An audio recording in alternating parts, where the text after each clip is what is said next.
వేదిక మీద ఉన్నటువంటి పెద్దలకు ఈ యొక్క పోల్ముగుతు అధ్యక్షుల సమావేశంలో పాల్గొంటున్నటువంటి సహచర కార్యకర్తలందరికీ స్వాగతం. నేను రాజకీయపరమైన ఉపన్యాసం ఇవ్వలేను, ఎందుకంటే ఇప్పటికే మన పెద్దలు మాట్లాడారు. మన జాతీయ అధ్యక్షులు, రాష్ట్ర అధ్యక్షులు కూడా వస్తున్నారు, వారు అనేక విషయాలు మాట్లాడుతారు. కానీ నేను ఒక్కటి మాత్రము, ఈ వరంగల్లో గత 13 సంవత్సరాలుగా కానీ అంతకు ముందు కానీ బీజేపీ ఇప్పుడు అధికారంలో లేదు. తెలంగాణలో కూడా ఆ రకంగా మేము అధికారంలో లేము. కానీ ఈ వరంగల్ పైన నరేంద్ర మోడీ గారికి అత్యంతమైనటువంటి అభిమానం ఉంది. ఈరోజు ఒకటే, నరేంద్ర మోడీ గారు తెలంగాణకి ఏమిచ్చారు, బీజేపీ ఎంపీలు తెలంగాణకి ఏం తెచ్చారు, భారతీయ జనతా పార్టీ ఏం తెచ్చింది అనేటువంటి మూర్ఖులకు నేను ఈరోజు ఈ వరంగల్ గడ్డ నుంచి చిన్న నివేదిక ఇవ్వబోతున్నాను. మీరు తెలవకపోతే తెలుసుకోండి. ఒక ముఖ్యమంత్రిగా ఉన్నటువంటి నాయకులు, మంత్రులుగా ఉన్నటువంటి నాయకులు, గతంలో ఈ తెలంగాణను దోచుకున్నటువంటి నాయకులు అనేక మంది మాట్లాడుతూ ఉన్నారు. ఈరోజు హైదరాబాద్ తర్వాత ఏదైనా ఒక నగరం అభివృద్ధి చెందాలంటే ఈ వరంగల్ అభివృద్ధి చెందాలి. మరి ఎవరు అధికారంలో ఉన్నారు? కాంగ్రెస్ పార్టీ, బీఆర్ఎస్ పార్టీ కదా. గతంలో 2014 ముందు 10 సంవత్సరాలు కాంగ్రెస్ పార్టీ, తెలంగాణ వచ్చిన తర్వాత 10 సంవత్సరాలు బీఆర్ఎస్ పార్టీ, ఈ 2.5 సంవత్సరాలుగా మళ్ళీ కాంగ్రెస్ పార్టీ. ఎవరి బాధ్యతని అడుగుతా ఉన్నాను. మీరు వరంగల్ అభివృద్ధి కోసం ఏం చేశారు? అనేక రకాలుగా కేసీఆర్ మాట్లాడతాడు, ఈరోజు రేవంత్ రెడ్డి మాట్లాడతాడు, రాహుల్ గాంధీ మాట్లాడతాడు. నేను ఈరోజు ఈ వేదిక నుంచి ఈ వరంగల్ పట్టణానికి అధికారంలో లేకున్నా, ఎమ్మెల్యేలు లేకున్నా, ఎంపీలు లేకున్నా, నరేంద్ర మోడీ గారి ప్రభుత్వము ఈ వరంగల్ అభివృద్ధి కోసం మేమేం చేశాము,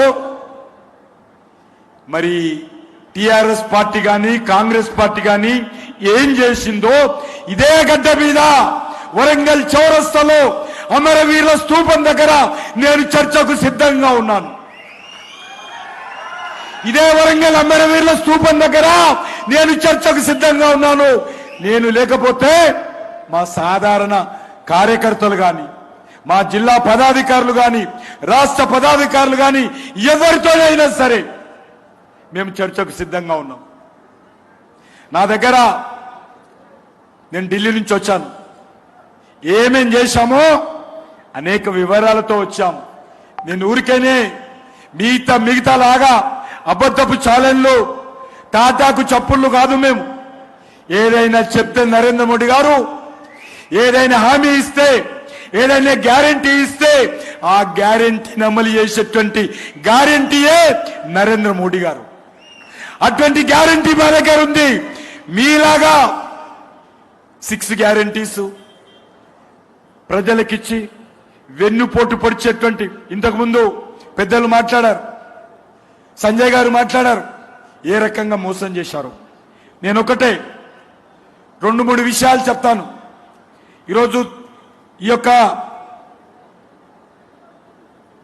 వరంగల్కి అనేక రకాలుగా, 1 కాదు 2 కాదు, సుమారు 17,000 కోట్ల రూపాయలు ఈ వరంగల్ పట్టణ అభివృద్ధికి నా దగ్గర డాటా ఉంది. మేము ఈరోజు నరేంద్ర మోడీ గారి ప్రభుత్వం ఇచ్చింది. ముఖ్యంగా వరంగల్ రైల్వే స్టేషన్ అభివృద్ధి, కాజీపేట రైల్వే స్టేషన్ అభివృద్ధి మీ అందరికీ తెలుసు. వరంగల్ రైల్వే స్టేషన్ అభివృద్ధి జరిగిన తర్వాత ప్రధానమంత్రి గారు స్వయంగా ప్రారంభించారు. Mahabubabad railway station, Kazipet, Ballarshah, third లేను 2,909 కోట్లు, కాజీపేట విజయవాడ 3వ రైల్వే ప్రాజెక్టు, అదేవిధంగా రాదనుకున్నది, కాదనుకున్నది. ఈ యొక్క రైల్ ఫ్యాక్టరీ దక్షిణ భారతదేశంలో నరేంద్ర మోడీ గారు వచ్చిన తర్వాత ఏకైక రైలు ఫ్యాక్టరీ ఈరోజు వరంగల్లో పెట్టాము. వచ్చే సంవత్సరం ప్రారంభం కాబోతుంది. రాదనుకున్నటువంటి ఫ్యాక్టరీ వరంగల్ కోసము వరంగల్ పార్టీ నాయకులందరూ వచ్చి ఢిల్లీలో మోడీ గారిని కలిసిన తర్వాత ఫ్యాక్టరీ మంజూరు చేయడం జరిగింది. అత్యంత వేగవంతంగా పూర్తయింది. 90% పూర్తయిపోయింది. వచ్చే సంవత్సరం జనవరి లోపల ఇక్కడ రైలు ఇంజన్లు, రైలు కోచ్లు ప్రారంభోత్సవం జరుగుతుందనే విషయాన్ని ఈ సందర్భంగా మనం చేస్తా ఉన్నాను. ఒకటి చెప్పి మనం చేస్తున్నాను. వరంగల్ తెలంగాణ రాష్ట్రానికి, దక్షిణ భారతదేశానికి వరంగల్ రాష్ట్రం ఈరోజు కనెక్టివిటీ సెంటర్ గా మారిపోతా ఉంది. నరేంద్ర మోడీ గారి నాయకత్వంలో దక్షిణ భారతదేశానికి, ఉత్తర భారతదేశానికి అనుసంధానం చేసేటువంటి కనెక్టివిటీ సెంటర్ ఏది అంటే ఈ ఓరుగల్లు గడ్డ. ఈ సందర్భంగా మనం చేస్తా ఉన్నాను. వచ్చే సంవత్సరము ఈ యొక్క ఎయిర్పోర్ట్ పనులు ప్రారంభిస్తాం. వచ్చే నెల 31 ఈ యొక్క రైల్వే టెర్మినల్ పనులు టెండర్ వేయబోతున్నామనే విషయాన్ని సందర్భంగా మనం చేస్తున్నాను. మొదటి ఫ్లైట్ ఏదైనా వస్తుందో ఆ ఫ్లైట్ లో నేను కూడా ఒకరిగా ఉంటానని చెప్పి ఈ సందర్భంగా మనం చేస్తా ఉన్నాను. అంతేకాదు ఈరోజు హైదరాబాద్ నుంచి వరంగల్ నుంచి కరీంనగర్ జాతీయ రహదారులు, ఈ దక్షిణ భారతదేశంలో ఎక్కడైనా నేషనల్ హైవే సిమెంట్తో వేశారంటే అది వరంగల్ టు హైదరాబాద్ 1900 కోట్ల రూపాయలతోటి సిమెంట్ జాతీయ రహదారి ఈ గడ్డ కోసం మోడీ గారు ఇచ్చారని మనం చేస్తా ఉన్నాను. ఇంతకుముందు చెప్పారు, వరంగల్ కు హనుమకొండకు 50 బస్సులు, వరంగల్ కి 50 బస్సులు, 100 బస్సులు మంజూరు చేశాడు. త్వరలో ఈ బస్సులు వరంగల్ కు రాబోతా ఉన్నాయి. రోడ్ల మీద బ్యాటరీ బస్సులు తిరగబోతున్నాయనే విషయాన్ని మనం చేస్తా ఉన్నాను. అంతేకాదు ఇంతకుముందు చెప్పినట్టు వరంగల్ కరీంనగర్ మధ్యన 1650 కోట్ల రూపాయలతోటి రోడ్డు పనులు జరుగుతూ ఉన్నాయి. హృదయ పథకం కింద కానీ, అమృత్ పథకం కింద కానీ, అదేవిధంగా అర్బన్ ఛాలెంజ్ మోడ్ కానీ అనేక రకాల కార్యక్రమాల ద్వారా పనులు జరుగుతూ ఉన్నాయి. దేశంలో 7 మెగా టెక్స్టైల్ పార్కులు మోడీ గారు ఇవ్వాలని నిర్ణయించుకున్న తర్వాత వరంగల్ మీద ప్రేమతో, తెలంగాణ గడ్డ మీద ప్రేమతో ఇదే వరంగల్ కు PM మెగా టెక్స్టైల్ పార్కు మంజూరు చేసిన విషయాన్ని మనం చేస్తా ఉన్నాను. మంజూరు చేయడమే కాదు, ప్రధానమంత్రి గారు స్వయంగా ఇటీవల హైదరాబాద్ నుంచి ఆ మెగా టెక్స్టైల్ పార్కు ప్రారంభించారు.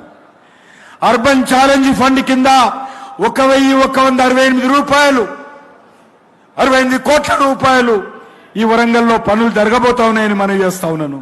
అంతేకాదు వరంగల్ ఈరోజు క్రిటికల్ కేర్ బ్లాక్ ఏదైతే ఉన్నదో అది 130 కోట్ల రూపాయలతోటి అది మంజూరు చేసిన విషయాన్ని మనం చేస్తా ఉన్నాను. కట్టిన విషయాన్ని మనం చేస్తా ఉన్నాను.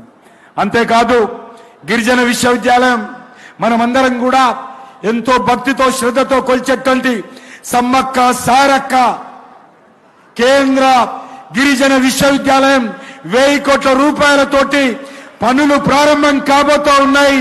త్వరలోనే నరేంద్ర మోడీ గారు ఇదే సంవత్సరంలో భూమి పూజ చేయబోతున్నారనే విషయాన్ని ఈ సందర్భంగా మనం చేస్తా ఉన్నాను.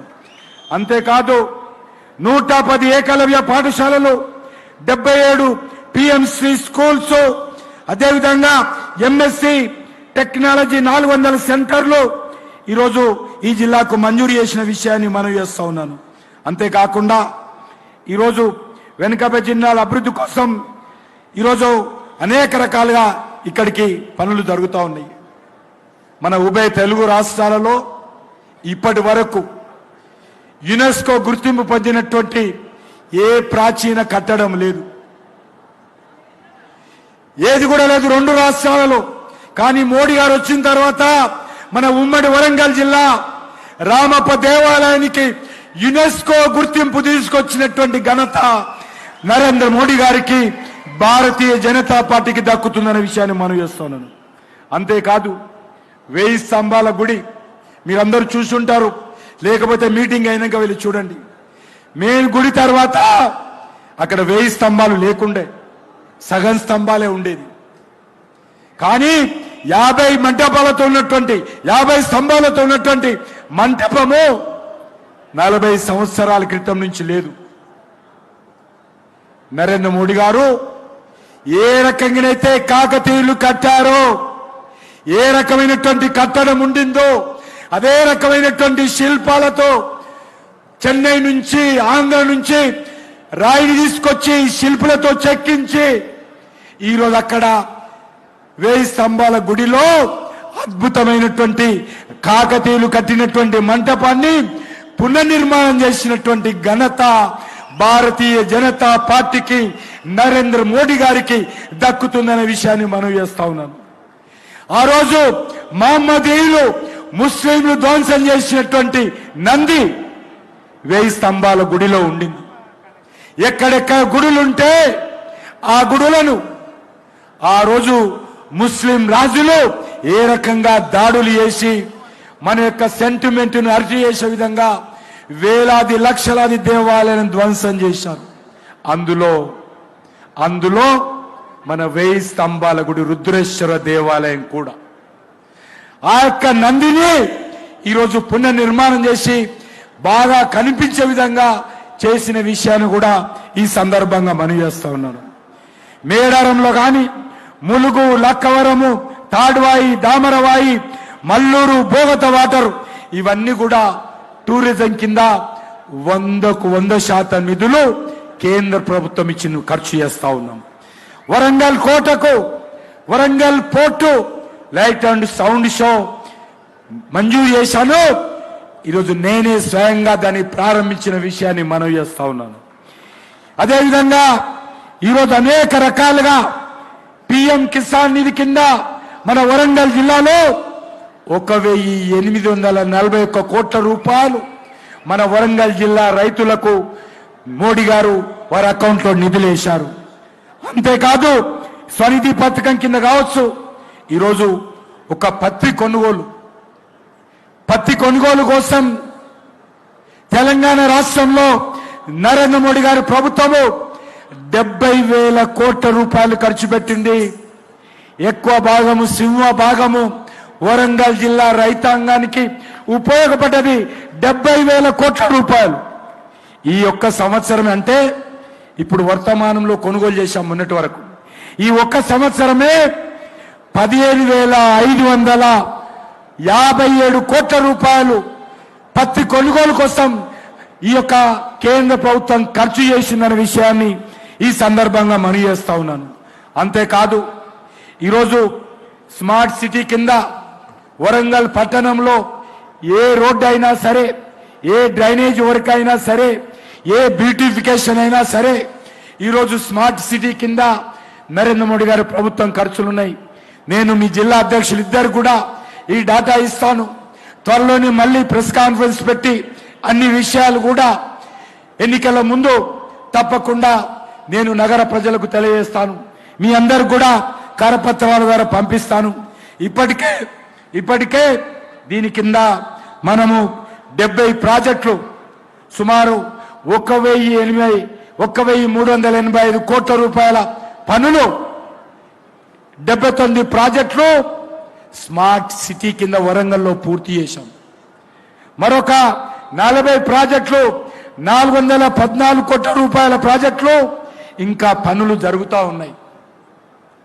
అంతేకాదు ఈరోజు Warangal ring road 50% ring road 500 కోట్లతో ఈరోజు నరేంద్ర మోడీ గారి ప్రభుత్వం ఈరోజు నిర్మాణం చేసిందన్న విషయాన్ని కూడా ఈ సందర్భంగా మనవి చేస్తున్నాను. మరి మేము ఇన్ని పనులు చేస్తే మరి ఈరోజు కేంద్ర ప్రభుత్వము ఏం చేసిందనే విషయాన్ని ఈ సందర్భంగా వాళ్ళు మాట్లాడుతూ ఉన్నారు. నేను ఒకటే ఈ సందర్భంగా మనయేస్తా ఉన్నాను, వరంగల్లో ఎమ్మెల్యేలు లేకున్నా, ఎంపీలు లేకున్నా, మేయర్ లేకున్నా ఇన్ని పనులు చేశాం. మరి మీరేం చేశారో చూపియండి. అందుకే ఈసారి మున్సిపల్ ఎలక్షన్స్ లో మేము మోడీ గారిని అడగడానికి మాకు మరి ఖచ్చితంగా ఈ యొక్క వరంగల్ ప్రజల విశ్వాసం కావాలి, వరంగల్ ప్రజల యొక్క ఆశీస్సులు కావాలి. మేము మోడీ గారి దగ్గరికి వెళ్తాము, మోడీ గారు మాకు వరంగల్ ప్రజలు ఆశీర్వదించారు, వరంగల్లో మాకు మేయర్ గెలిపించారు, మీరు మరిన్ని నిధులు ఇవ్వండి అని చెప్పి మేము మోడీ గారిని అడగడానికి రేపు వచ్చే పార్లమెంట్ ఎన్నికల్లో ఏదైతే ఈరోజు తెలంగాణ ప్రజలు ఏ ఊరికి వెళ్ళినా, ఏ యువకుడిని అడిగినా, ఏ ఆడబిడ్డని అడిగినా, ఏ విద్యార్థిని అడిగినా, ఏ రైతుని అడిగినా, ఏ దళిత సామాజిక వర్గానికి సోదరిని అడిగినా ఒకటే మాట అంటున్నారు, అన్నా మేము కాంగ్రెస్ పార్టీ కోటేశాం, అంతకుముందు బీఆర్ఎస్ పార్టీ కోటేశాము, తెలంగాణను నిలువునా ఈ రెండు పార్టీలు ముంచారు, పూర్తిగా దోచుకున్నారు. ఈసారి ఖచ్చితంగా తెలంగాణ అభివృద్ధి కోసం డబుల్ ఇంజన్ సర్కార్గా ఈసారి భారతీయ జనతా పార్టీకి ఓటేస్తామని ఎక్కడికి వెళ్ళినా కూడా ఒకటే మాట, తెలంగాణకు సంబంధించినటువంటి IAS officers, IPS officers, police అధికారులు, రెవెన్యూ అధికారులు, ఈవెన్ రేవంత్ రెడ్డి దగ్గర ముఖ్యమంత్రి ఆఫీసులో పనిచేసేటువంటి సిబ్బంది కూడా నాకు కలిసినప్పుడు ఒకటే అంటారు, ఈసారి తెలంగాణ కోసం బీజేపీ రావాలి, తెలంగాణ అభివృద్ధి కోసం బీజేపీ రావాలి, తెలంగాణ అమరవీరుల ఆకాంక్షల కోసం బీజేపీ రావాలి, తెలంగాణ ప్రజల 4 కోట్ల ప్రజల యొక్క ఆకాంక్షల కోసం బీజేపీ రావాలి. అప్పుడే ఈ తెలంగాణ అభివృద్ధి చెందుతుంది. ఏం చేశారు మీరిద్దరు కలిసి? బీఆర్ఎస్ పార్టీ, కాంగ్రెస్ పార్టీ తెలంగాణను అప్పుల రాష్ట్రంగా మార్చారు. 10 లక్షల కోట్ల రూపాయలు ఈ రెండు పార్టీలు కూడా అప్పులు చేసి తెలంగాణకు దగా చేశారు, తెలంగాణకు మోసం చేశారు. అందుకే ఈ వచ్చేటువంటి శాసనసభ ఎన్నికల్లో బీజేపీ గెలవబోతుంది. బీజేపీ గెలవడానికి ఈ యొక్క మేయర్ ఎన్నికలు, వరంగల్ కార్పొరేషన్ ఎన్నికలు ఒక నాందిగా ఇక్కడి నుంచే బీజేపీ విజయ పతాకాన్ని, కాషాయ జెండాను ఎగరేసి ఇక్కడి నుంచే వరంగల్ గడ్డ మీద ప్రజలు బీజేపీని ఆశీర్వదించాల్సిందిగా నేను కోరుతా ఉన్నాను. వరంగల్ గడ్డ బీజేపీకి, వరంగల్ గడ్డ, వరంగల్ గడ్డ. ఎందుకంటే 2 ఎంపీలు గెలిచాం. గెలిచినప్పుడు ఒక ఎంపీ స్వర్గీయ చందుపట్ల జంగారెడ్డి గారు ఇక్కడ నుంచి ఎంపీగా గెలిచారు. ఇక్కడ మేయర్గా పనిచేశాము. ఇక్కడ వరంగల్ జిల్లాలో జనసంఘ్ ఉన్నప్పుడే, భారతీయ జనతా పార్టీ రాకముందే ఇక్కడ ఎమ్మెల్యే గెలిచాము, సమితి ప్రెసిడెంట్ గా గెలిచాము. కాబట్టి हम किसी से कम नहीं, हम किसी से అందుకే ఈ వరంగల్లో ఖచ్చితంగా మీ అందరి నేతృత్వంలో, మీ అందరి శ్రమతో, మీ అందరి పరిశ్రమతో ఈ వరంగల్ గడ్డ మీద జరగనున్నటువంటి మున్సిపల్ కార్పొరేషన్ ఎన్నికల్లో బీజేపీని గెలిపించాలి. ఒకటి మాత్రం నేను చెప్పి ముగిస్తాను, కేసీఆర్ గాని రేవంత్ రెడ్డి గాని ఎవరెంత ఎగిరిగిరి పడ్డా, ఎగిరెగిరి అబద్ధాలు మాట్లాడినా, విమర్శించుకున్నా, ఈ తెలంగాణలో రాబోయేది, ఎగరేది భారతీయ జనతా పార్టీ ప్రభుత్వమే అని ఈ సందర్భంగా మనయేస్తూ, హైదరాబాద్ తర్వాత అత్యంత వేగవంతంగా అభివృద్ధి చెందేటువంటి నగరంగా భారతీయ జనతా పార్టీ ఈ వరంగల్ జిల్లాను అన్ని రకాలుగా సమగ్రమైనటువంటి అభివృద్ధి చేసే సత్తా, అభివృద్ధి చేసే ఆలోచన ఒక్క భారతీయ జనతా పార్టీకే ఉందన్న విషయాన్ని ఈ సందర్భంగా మనవి చేస్తూ, అది నరేంద్ర మోడీ గారికే సాధ్యము. ఒకసారి ఈ యొక్క ఎయిర్పోర్టు, ఒకసారి ఈ రైలు ఫ్యాక్టరీ, ఒకసారి రైల్వే నెట్వర్క్ పూర్తయిపోయిన తర్వాత దేశవాళీ కంపెనీలే కాదు విదేశీ కంపెనీలను కూడా మెగా టెక్స్టైల్ పార్క్ తెచ్చాము. మరిన్ని రానున్న రోజుల్లో అన్ని రకాలుగా వరంగల్ని అభివృద్ధి చేస్తాము. ఈ కాంగ్రెస్ పార్టీకి, ఈ టిఆర్ఎస్ పార్టీకి ఒక్క క్షణం కూడా వరంగల్ అభివృద్ధి మీద మాట్లాడే నైతిక హక్కు వాళ్లకు లేదు. రేపు ఎవడైనా ఓట్ల కోసం వస్తే నిలదీసి అడగండి, నిగ్గదీసి అడగండి అని చెప్పి కోరుకుంటూ సెలవు తీసుకుంటున్నాను. గౌరవనీయులు కిషన్ రెడ్డి గారికి ధన్యవాదాలు. నరేంద్ర మోడీ గారి ప్రభుత్వం కొన్ని వేల కోట్ల రూపాయల పథకాలను ఉమ్మడి వరంగల్ జిల్లాకి ఇచ్చిన విషయాన్ని వారు చాలా సంపూర్ణంగా వివరించారు. ఈ సందేశాన్ని మనం ప్రజలందరికీ ప్రతి పోలింగ్ బూత్ లో కూడా అందరి దగ్గర తీసుకుపోవాలని చెప్పి నేను మనవి చేస్తున్నాను. ఇంకొక 3-4 నిమిషాల్లో మన జాతీయ అధ్యక్షులు శ్రీ నితిన్ నవీన్ సిన్హాజీ ఇక్కడికి రాబోతున్నారు. దయచేసి వారు వచ్చిన తర్వాత కేవలం ఒక 40 నిమిషాలు మాత్రమే సమావేశం ఉంటది. అందుకోసం మనమందరం కూడా మరి ఎవరైతే ఇంకా అక్కడ బయట ఉన్న వాళ్ళందరూ కూడా దగ్గరకు వచ్చి కూర్చోవాలని చెప్పి నేను మనవి చేస్తున్నాను. వారు డయాస్ ఎక్కుతున్న సమయంలో మనమందరం లేచి మన యొక్క చప్పట్ల ద్వారా మరి నరేంద్ర మోడీ గారికి, మరి నితిన్ నవీన్ గారికి జిందాబాద్ ద్వారా మనం స్వాగతం పలకాలి. ఇంకొక 2-3 నిమిషాలు పడుతుంది. అదే విధంగా ఇక్కడ పాట కూడా, నరేంద్ర మోడీ గారి పాట కూడా వేయవలసిందిగా కోరుతున్నాం.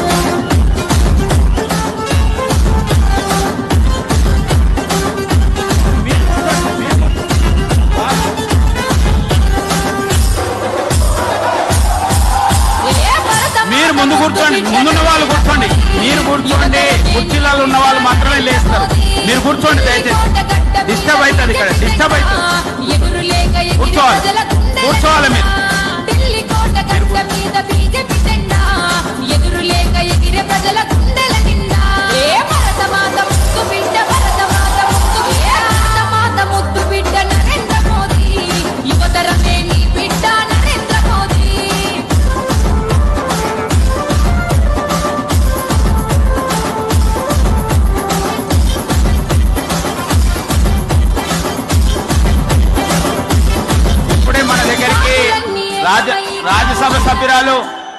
ఇప్పుడే మన దగ్గరికి రాజ్యసభ సభ్యురాలు మన జాతీయ నాయకురాలు రేఖా శర్మ గారు కూడా విచ్చేశారు. మన యొక్క బీజేపీ శాసనసభ పక్ష నాయకులు శ్రీ మహేశ్వర్ రెడ్డి గారు కూడా విచ్చేశారు.